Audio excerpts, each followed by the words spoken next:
Sumainyo ang Panginoon. At sumaiyo rin. Ang mabuting balita ng Panginoon ayon kay San Mateo. Papuri sa iyo, Panginoon. Noong panahong yon, sinabi ni Jesus sa mga tao at sa kaniyang mga alagad, ang mga eskriba at mga Pariseo ang kinikilalang tagapagpaliwanag ng kautusan ni Moises. At gawin ninyo ang tinuturo nila at sundin ang kanilang inuutos. Ngunit huwag niyong tularan ang kanilang gawa sapagkat hindi nila sinasagawa ang kanilang ipinangangaral. Nagbibigay sila ng mabibigat na dalahin at pinapapasan sa mga tao, ngunit ni daliri ay ayaw nilang ikalaw upang tumulong sa pagdadala ng mga iyon. Pawang pakitang tao ang kanilang mga gawa, nilalaparan nila ang kanilang mga pilakterya at hinahabaan ng palawit sa lilayan ng kanilang damit. Ang ibig nila ay ang mga upuang pandangal sa mga piking at ang mga tanging luklukan sa mga sinagoga. Ang ibig nila ay pagpugkayan sila sa mga diwasang bayan at tawaging guro. Ngunit kayo, huwag kayong pagtawag na guro sapagkat iisa ang inyong guro at kayong lahat ay magkakapatid.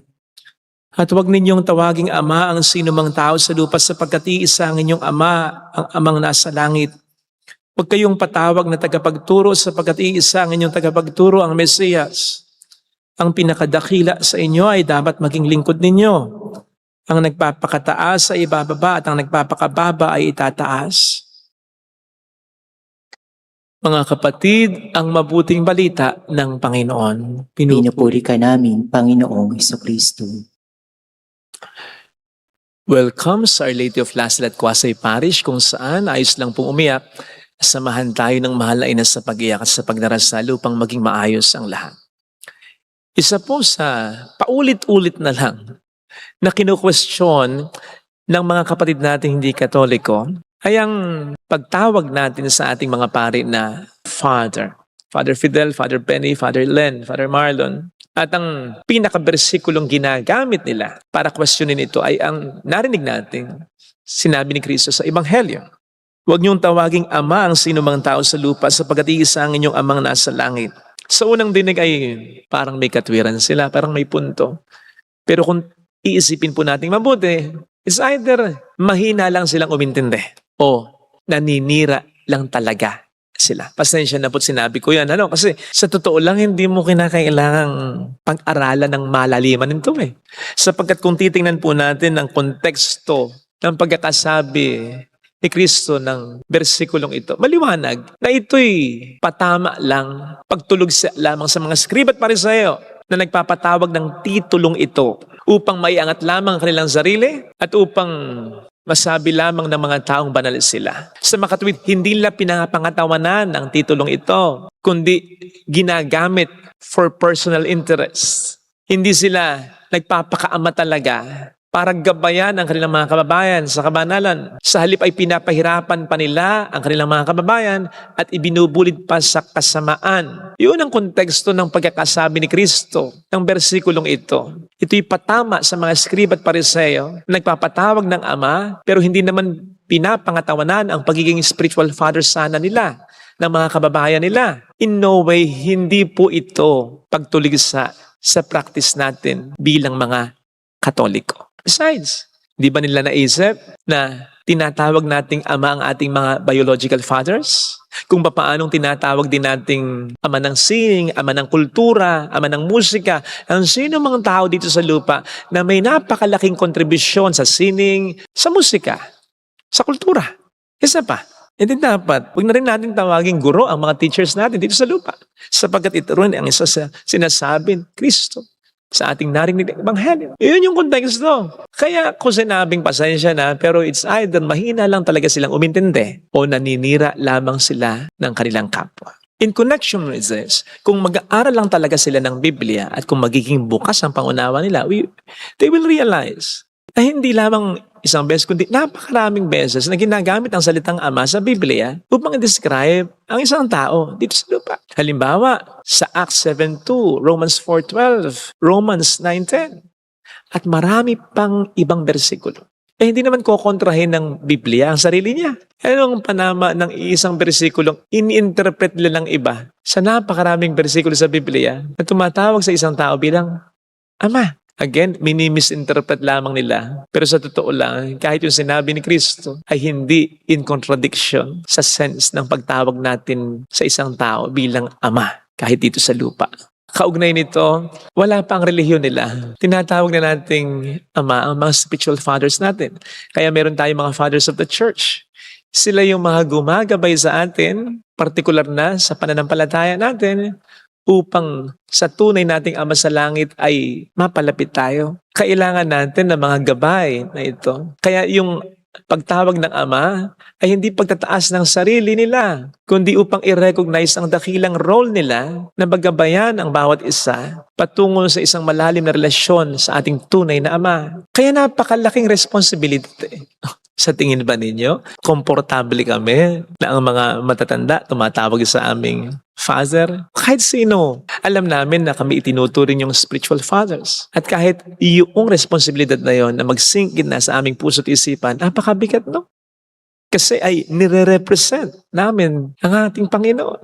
Pero kailangan namin gawin, kailangan namin gampanan sapagkat kailangan natin pare-pareho ng gabay. And therefore, kung ito ay hindi namin gaganapin at kung hindi kami maging tunay na amang kumakalinga sa inyo at umaakay sa inyo sa kabutihan, siguradong ito ay pananagutan namin ng big time. Sabi nga, with great power comes great responsibility. Sa tingin ko mas malaki ang responsibilidad namin bilang pare kaysa sa mga lawyer, kaysa sa mga guro, kaysa sa mga doktor.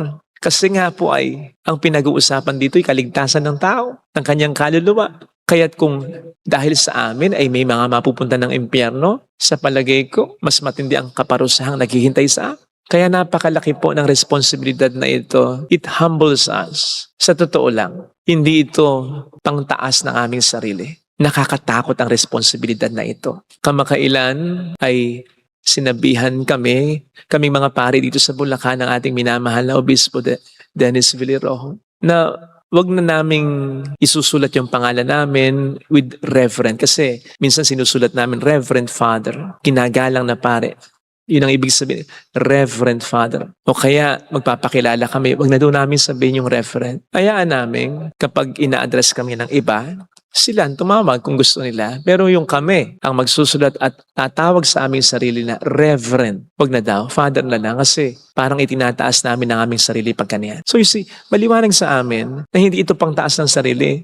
Ito ay napakalaking responsibilidad na dapat ay gampanan namin ng mahusay, ng buong ingat.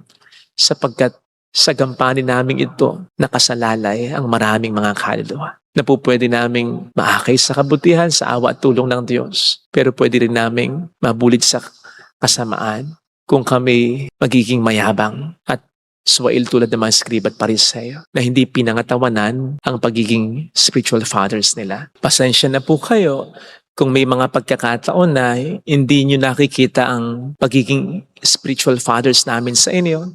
Pasensya na rin sa mga pagkakataon na sa halip na sa kabutihan namin kayo maakay ay sa kasamaan pa. Pero pagdasal niyo rin po kami sapagkat kami tao lamang at hindi rin naman po magiging excuse yan pagharap namin sa Diyos. Lord, tao lang. Hindi. Kasi kailangan namin i-represent ang Diyos Ama sa inyo. Kaya dapat nyo rin kaming ipagdasal, hindi lamang sa dahil tao lang kami, kundi dahil hindi namin po pwedeng gawing excuse sa Diyos yan pag humarap kami sa Kanya. Dahil dapat naming pangatawanan kahit tao lamang kami ang pag-represent namin sa Kanya, sa inyo. Na kung hindi nga po namin gagawin ay pananagutan namin ito ng buong tindi.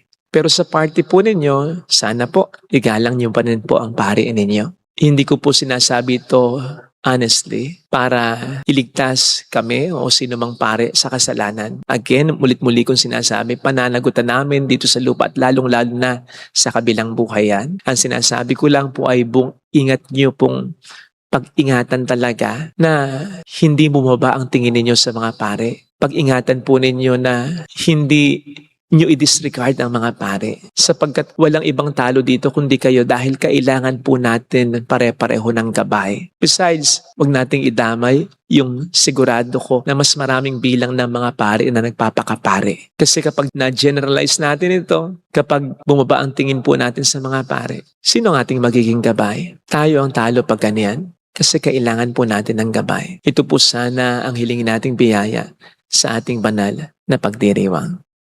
Amen. Ilagay natin ang ating kanang kamay sa tapat ng ating puso.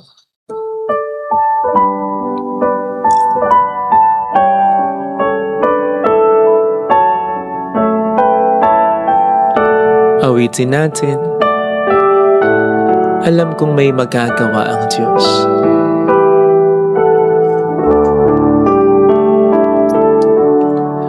Alam kong may magagawa ang Iringgin ng Diyos ang sabog Pumikit tayo.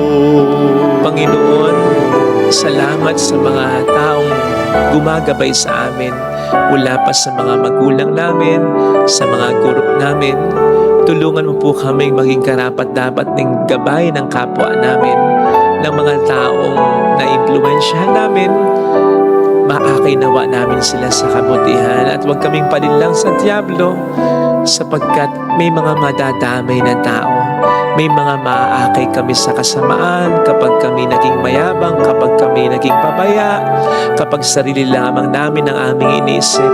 Pinagdarasal po namin hindi lang ang mga pare kundi ang lahat ng mga gumagabay sa amin at kami rin pwedeng maging gabay. mayroong Magandang mangyayari sa buhay mo, sa pamilya mo. sa'yo. Kung lalapit ka kay Jesus, maaaring matagal, maaaring maging mahirap, pero magiging maayos din ang lahat. Mayroong magandang mangyayari sa iyo.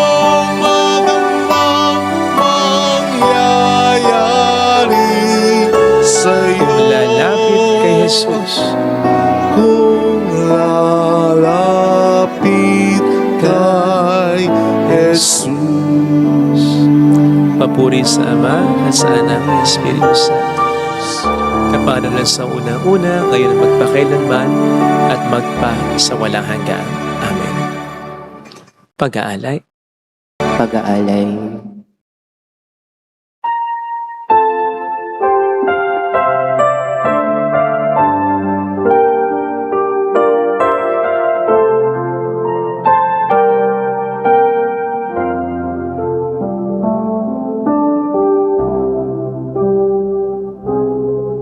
Sa'yo, Ama, aming handog ang tinapay at alak na ito, handog ng iyong bayang sumasamo,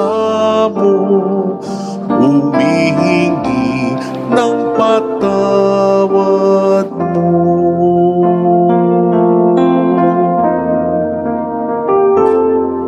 Sa pagsunod sa utos mo, nalulugod akong labis, di masukal ang galak ko,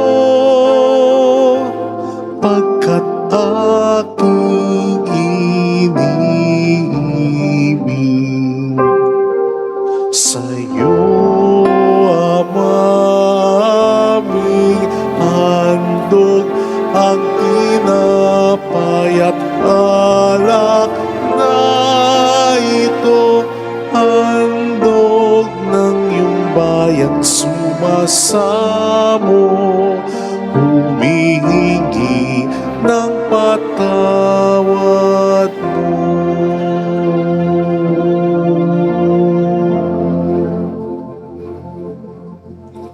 Manalangin tayo, pang ating handog ay maging kalugod-lugod sa Diyos amang makapangyarihan. Tanggapin nawa ng Panginoon itong paghahain sa iyong mga kamay, sa kapurihan at karangalan sa ating kapakinabangan at sa buong sambayan niyang banal. Ama naming lumikha, kalugdan mo at gawing banal ang paghahaing aming pinagdiriwang sa ikapagkapatawad ng mga kasalanan at sa ikapakikinabang namin sa pagkapalang iyong bigay sa pamamagitan ni Jesucristo kasama ang Espiritu Santo magpa sa walang hanggan. Amen. Sumainyo ang Panginoon. at sumaiyo rin. Itaas sa Diyos ang inyong puso at diwa. Itinasa namin sa Panginoon. Pasalamatan ng ating Panginoong Diyos. Marapat na siya ipasalamatan. Ama naming makapangyarihan, tunay nga pong marapat na ikaw ay pasalamatan sa pamamagitan ni Heso Kristo na aming Panginoon. Sa pagbabakasakali mong kami bubuti, isinugo mo si Heso Kristo upang pangunahan kami. Bilang pagsunod sa iyong atas na bigay, ipinahayag ng iyong anak ang iyong kalooban ng mga pitukha ay kanyang damayan. Ngayon ay iyong inihahandog ang pagkakatong aming maisalob ang kanyang ganap at kusang paglilingkod upang sa iyo lagi kaming makasunod. Kaya kaisa ng mga anghel na nagsisiawit ng papuri sa iyo ng walang humpay sa kalangitan, kami nagbubunyi sa iyong kadakilaan. Santo, Santo, Santo, Panginoong Diyos ng mga hukbo, napupuno ang langit at lupa ng kadakilaan mo. Hosana sa kaitaasan. Pinagpala ang naparito sa ngalan ng Panginoon. Hosana sa kaitaasan. Ama naming banal, ikaw ang bukhal ng tanang kabanalan. Kaya't sa pamamagitan ng iyong Espiritu gawin mong banal ang mga kaloob na ito upang para sa amin ay maging katawan at dugo ng aming Panginoong Hesukristo. Bago niya pinagtiis ang kusang loob na maging handog, hinawakan niya ang tinapay, pinasalamatan ka niya, pinaghati-hati niya iyon. Iniabot sa kaniyang mga alagad at sinabi, tanggapin ninyong lahat ito at kanin. Ito ang aking katawan na iahandog para sa inyo.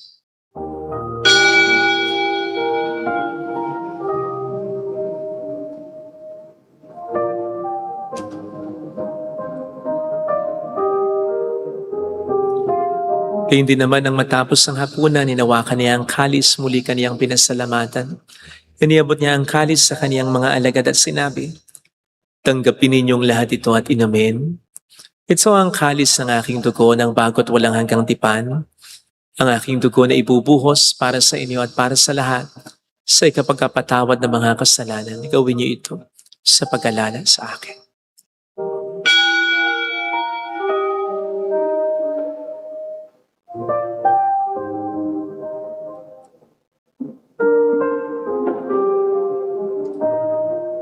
Ang misteryo ng ating pananampalataya. Si Kristo'y namatay, si Kristo'y nabuhay, si Kristo'y babalik sa wakas ng panahon.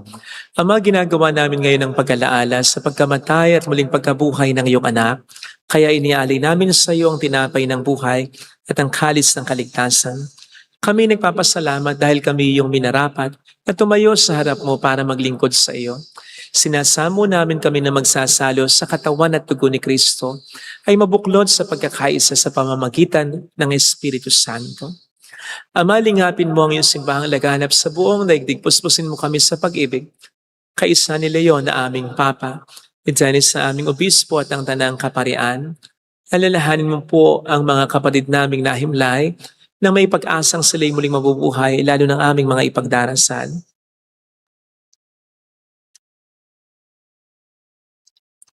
Kaawaan mo sila at patuloyin sa iyong kaliwanagan. Kaawaan mo at paging tapatin kaming lahat na makasalo sa iyong buhay na walang wakas. Kaisa ang mahal na Birhen ng Lazaret, ang ina ng Diyos. Isa Jose ang kabiyak ng kanyang puso, lahat ng mga banal na namuhay dito sa daigdig ng kalugod-lugod sa iyo. May pagdiwang nawa namin ang pagpupuri sa ikararangal mo sa pamamagitan ng iyong anak na aming Panginoong Hesukristo.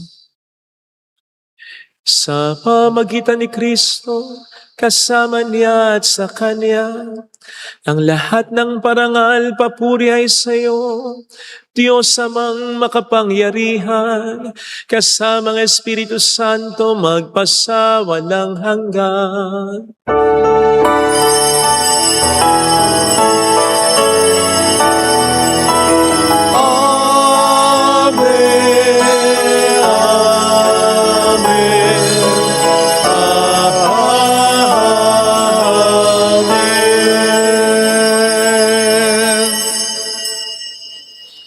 Tumawag tayo sa Ama.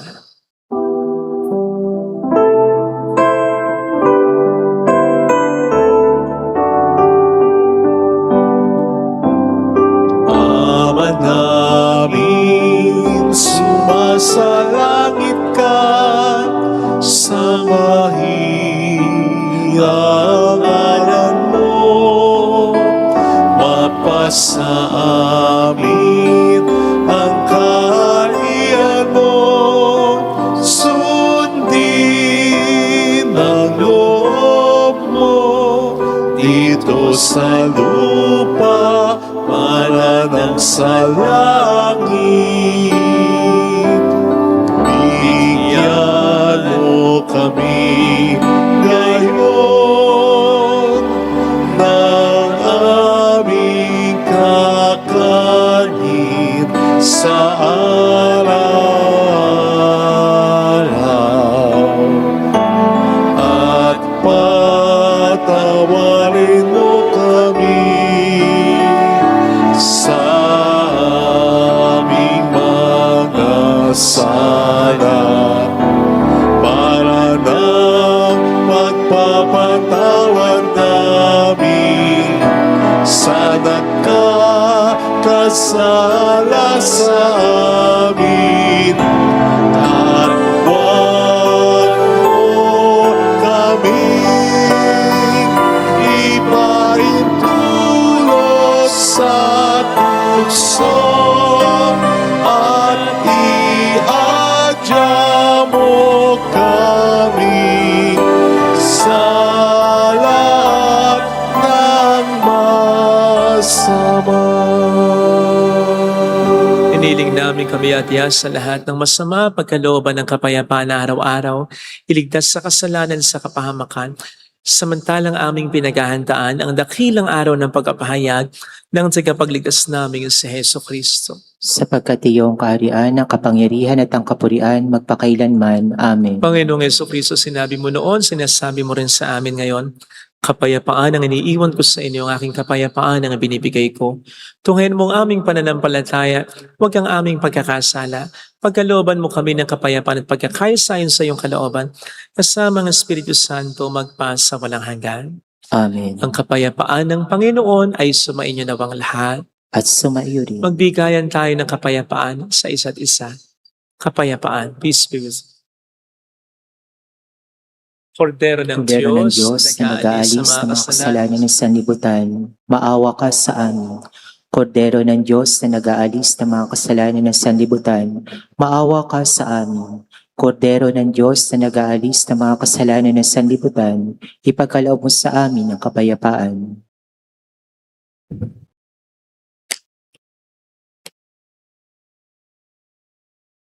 Narito sa harap natin ng Panginoon ang ating buhay at kaligtasan. Mapalad tayong inaanayahan. Panginoon, hindi ako karapat-dapat na magpatuloy sa iyo, ngunit sa isang salita mo lamang ay gagaling na ako.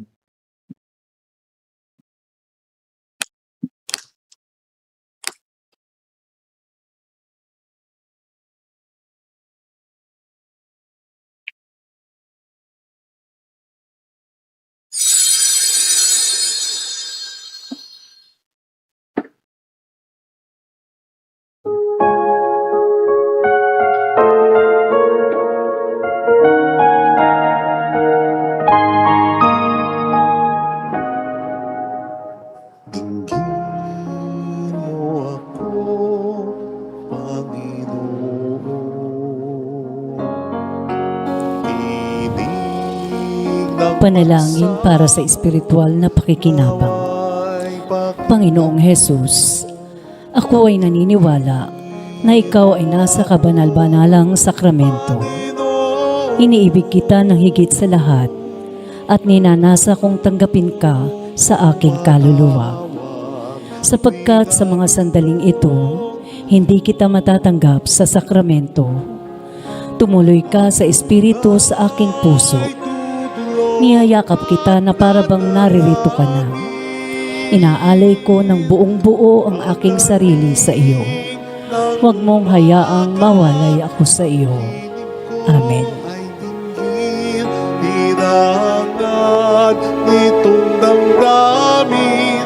Kailan tutugunin, bukas pagsikat ng liwanag, aking hintayin.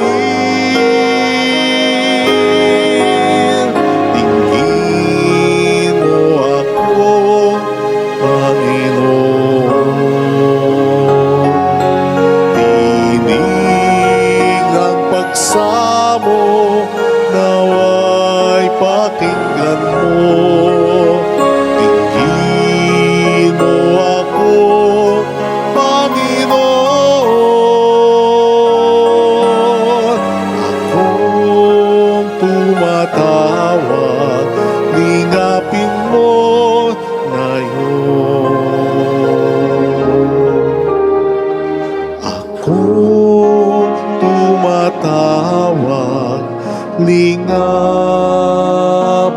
mo ngayon.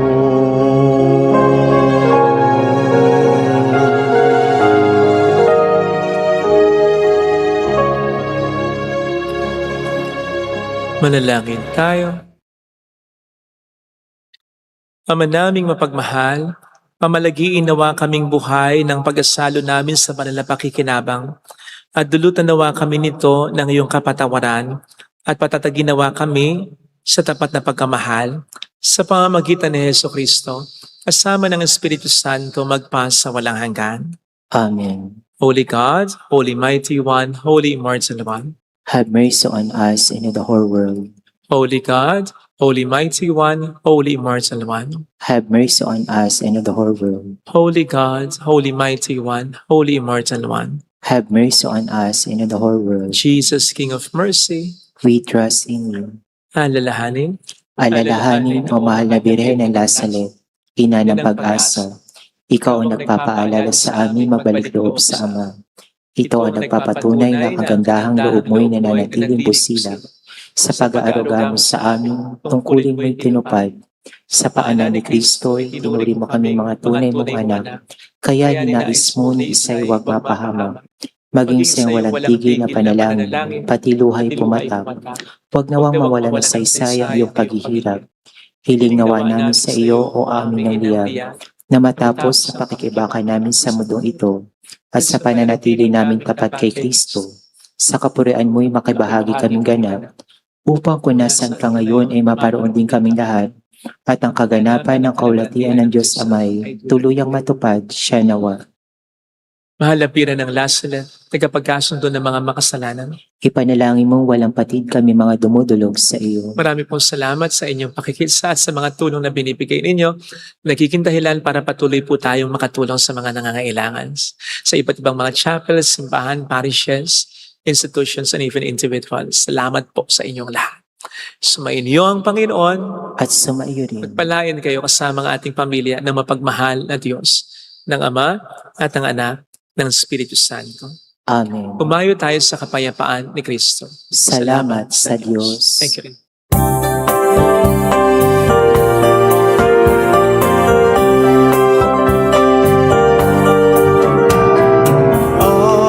Aming iniaalay ang pag-ibig na walang kapatid. Okay, sarap mabuhay kung may nagmahal, pagmamahal na tunay at laging naisay. Ang Birhen kong umibig ay walang sintamis, pagsintang sa nalinis sa iyo hanggang